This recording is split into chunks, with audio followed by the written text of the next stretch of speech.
So today I want to go over some of the attachment methods I use to hang my bow and hang my pack when I'm hunting on public land. It's public land legal, but I do it everywhere I hunt just because it's just as easy and just as good as putting hooks in the tree. You know, if you're only hunting a tree for one set, which is pretty much standard for me, this works really great. It's really fast. In most cases, it's faster than putting in a hook. So what I have been using over the last couple years is this is a hammock strap and an over center buckle, and I sewed this this rubberized hook in the end of this. So you wrap this around the tree. It would actually be like this. You'd hook onto it, cam that over, and this is tight. Usually do it twice. I cam it over, pull it tight again, and cam it over, and it's locked down there tight. And then this is my bow hook. I just hooked that, my cam on my bow through that. But I seen there's some other products being pushed out there now that are made out of Amsteel or Dyneema, and they're basically this right here. I'm sure that somebody's come up with this idea before. I haven't looked it up, but I'm positive that I'm not the only one who thought of this. But I wanted to make this I actually made it for a couple of friends of mine and for my sister that's getting in more and more into hunting and stuff, and I'm helping her out. She'll probably be in some of the future videos when we're bow hunting together. But this is super easy to make. It doesn't cost you, next to nothing. You can buy a bundle of string like this at Menards for $3. This is paracord, and it's also got these cam jams by Night Eyes. Night Eyes makes a whole bunch of really useful stuff, like these S clips that I was using in my old system, which work really good. I would use these hooks with this system also. But what this is this is a little cam in here that when you pull this paracord, it locks right in there. So when you pull this tighter on the tree, it's locked. So with this system, all you do is you throw this around the tree, you clip into that, and then you pull that tight, and that's it. And this really locks on to the tree really nice. I was playing with it out in the yard. I was very impressed with it. So I'll show you how to make this. There's really nothing to it. If you can tie a half knot, you can make this. Okay, so what I've done is I've cut this down to 12 feet. I got a 12-foot long piece. I'm just going to hang the end of that over. Now you want to decide how much of the area you want to have those loops in it. You don't want those loops to go bigger, to be your loop ring to be bigger than the diameter of the tree that you expect to be hunting the most. Because if you end up in a tree that's smaller in diameter than this area that you're making the rings, then you're going to have to double it around the tree in order to be able to cinch it tight. So the way I look at it is I'm normally in a tree, that's going to be about this big in diameter. I want my rings to kind of go about half of it. So, this much is going to be good.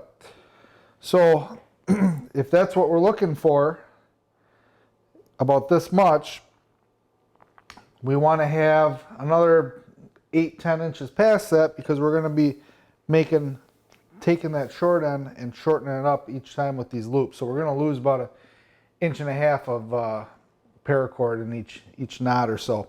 So all you're going to do is take this. There's nothing exact about this. You can, if you make one, you decide you don't like it, it's 50 cents worth of cord. Just throw it away and make another one. It's not a big deal.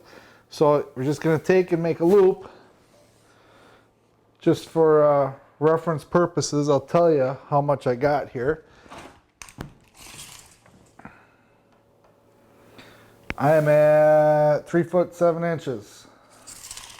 So anywhere in there is going to work fine for you. It doesn't matter. So I'm going to take this and just make a half knot. Just like the first step of tying your shoes, basically. And then you're just going to pull that. Now you're going to want to find your line that's the shorter line. and just do something like that. However big you want your rings to be. Maybe you want them big, maybe you want them tighter, you know, whatever, it don't matter. So I think something like that looks good. So I'm going to pinch it right there. Make another half knot, just pull it through itself.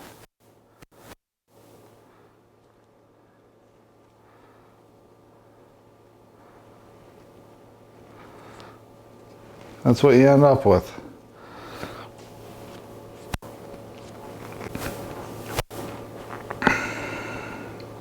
Just keep doing that, working down the line.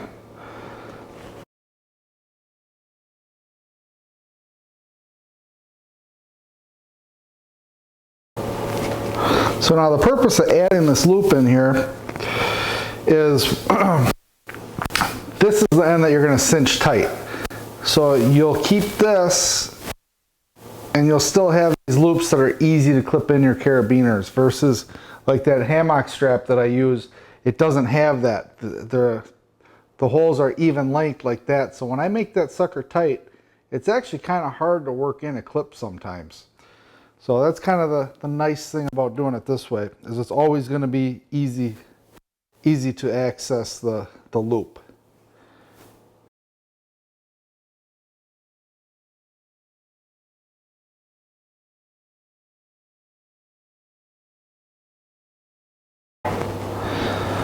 All right, so now that I got all the loops tied in, now I do end up sometimes in trees that are, you know, smaller diameter than that. And in that case, what I would have to do is wrap this around a second time and then hook into this loop with the cam jammy and cinch that tight. So that's why you don't want to make these rings all the way out, because they're just going to be inconvenient is what they'll end up being.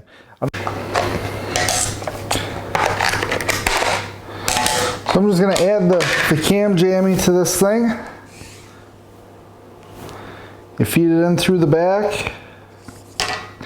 And you tie it off with a double half. So that way it just kind of builds a little more knot back there. It keeps it from being able to fall off. So that's it. I mean, there's nothing to it. So you throw this around the tree, clip into it, pull that tight, and now you got all these loops to hang your stuff on. So it's kind of a neat little deal. You can use them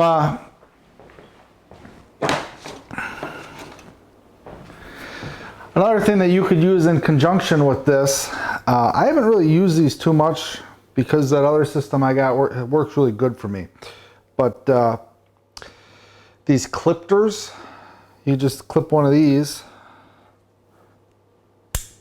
right in that, and then you got a nice clip to hang your bow off of. If you didn't want to make something, what my bow hanger is one of those S clips that I heated up and opened up and then stealth stripped around it. But these work too.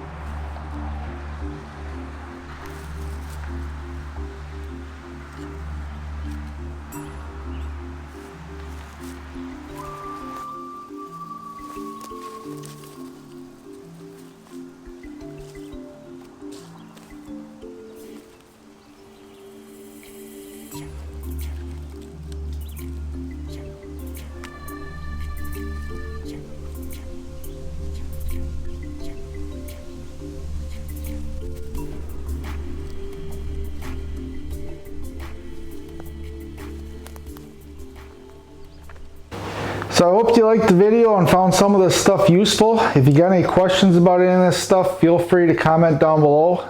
I'll get back to you as soon as I can. I'll see you on the next one.